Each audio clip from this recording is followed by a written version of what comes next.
Children sharing their everyday lives on social media with the hopes of becoming a star. It's a growing trend, but is it one that should continue? I watched that segment of little girls in their bedroom. I was cringing. I was thinking those kids are my daughter's age. I don't want them showing you their bed. I don't want them in my house. So I wanted to continue this discussion, in particular with you, Keandra. So we just met Pam and her daughter, Gigi, and I'll openly acknowledge that I'm not a therapist, but I disagree vehemently that a 3 or 4 year old should be on social media, period.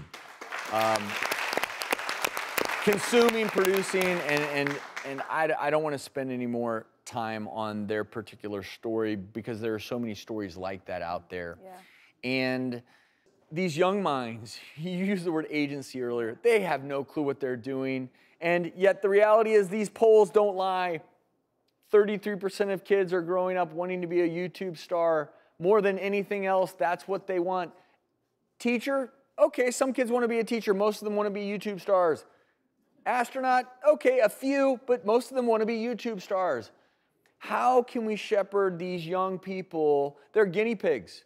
They're guinea pigs. How can we shepherd them through this? You know, the funny thing, when I was listening to their story, the first thing that came to mind, I hope this is politically correct, but I was thinking, is this the new form of pimping our children out? Like, right? That's what I was literally thinking, because Gigi may have gotten, you know, a piece of her childhood stripped away. And she didn't have time to play and have fun and do all the things that kids normally do. And when you're famous and you have that much clout, you can't do things that normal kids do. And we can't always protect our children when they're child influencers. I know they talked about having a team and how, you know, all of that stuff plays, but there's so much negativity out there. Child actors are protected. There are laws limiting their work hours. There are requirements that they have on-set teachers. They have on-set social workers.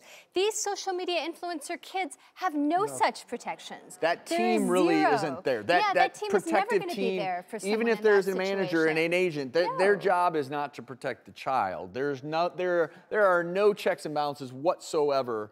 And honestly, even if a child has 2 million followers, it's not as though the team has any interest in that childhood's well-being. They care about the money. That's it. And so, in some ways, though, this has lasted for many, many years. I think of the parents of a burgeoning soccer star or basketball star where the kid says, you know, I don't want to play basketball today. I want to go say hi to my friends. And the parents are like, no, not until you make 100 free throws in a row, right? That's not good parenting either. This feels like a new form of pressure, but at the same time, it's there.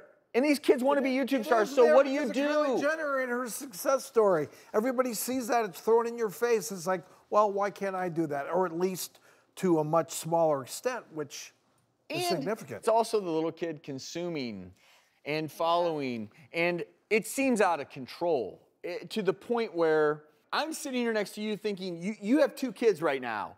I don't have kids yet. I may not have them now after this episode.